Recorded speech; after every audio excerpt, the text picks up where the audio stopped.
makulimlim ang aming umaga ngayon.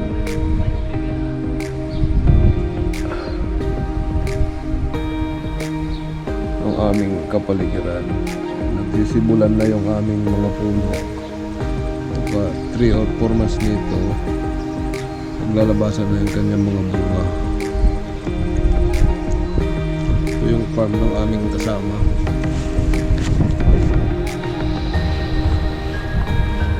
Ang dami ng bunga ng kanyang squash, kanyang kalabasa. Ang dami ng bunga guys, ang lalaki. Kaso ng pagbumunga ito, laglag yung kanyang bunga kay nasa taas, wala siyang bahay sa baba. Ang taba niyan. Ang sarap ng talbos niyan sa sinabawan.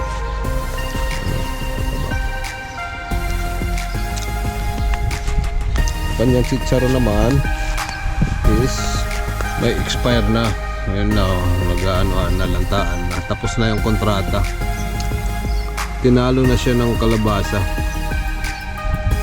Sa kalabasa na ngayon lahat ng pampataba sa lupa.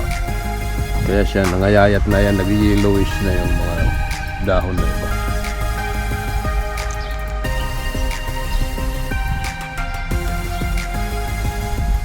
Ito ang aming kapaligiran. Ang aming bakod.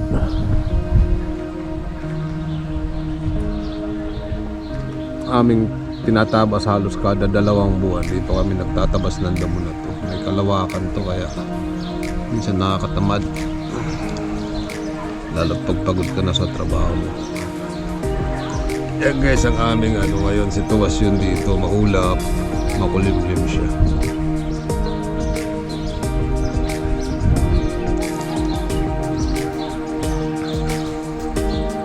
Yan yung aming tarima. Dito kami nakabase sa bahay.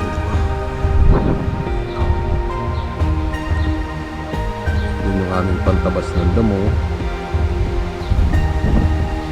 Yung aming mura.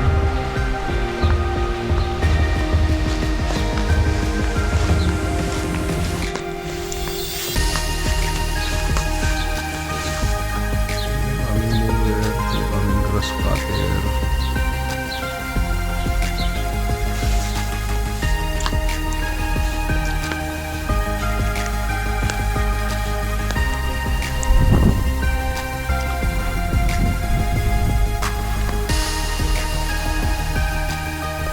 Ito to guys, parang plums. Kaso parang may paklas yung lasa. Kaya hindi gaano masarap. Punta sa aming harapan. Ito nagpakapark yung aming mga katuwang araw-araw papunta sa aming mga trabaho. Yung sasakyan ni Kabatang Kakintab Channel. Ito yung kay James Lord TV.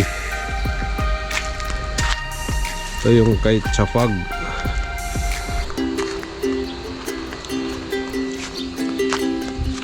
Ito yung kay Dagibara. Ayan o.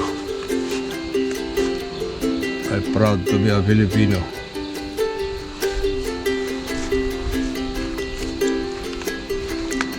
Ito yung aking katuwang papunta sa aking trabaho araw-araw. Si Marcia. Ayan guys o. Yan ba naman yung kanya side mirror. Binabahayan na ng sapot kasi bawal kasi dito maghugas ngayon ng sasakyan. Nagagamit ka ng ito yung kay Carding Taladhay TV sasakyan.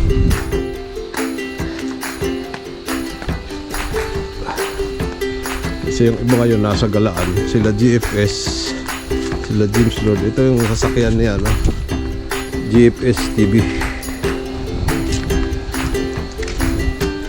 Siyempre yung 2 tropa. Ayan kay Bay, ayan kay Mel, yan sa neighbor namin yan.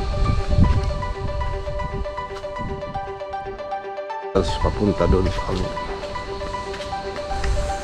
ng bahay. Diyan ako nakakwarto. Ito ako. Yan kwarto ko yan. Dito ako naghahalid buhay. Nakatingin sa alapaap pag di pa makatulog sa gabi.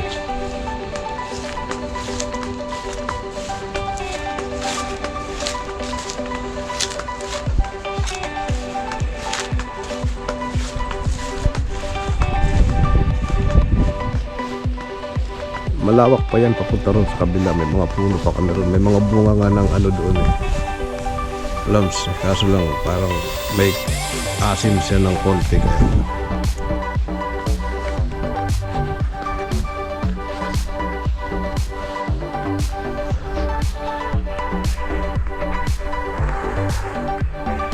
Maraming salamat guys sa lahat ng nandyan nanonood. Mag-ingat tayong lahat lagi. Salamat.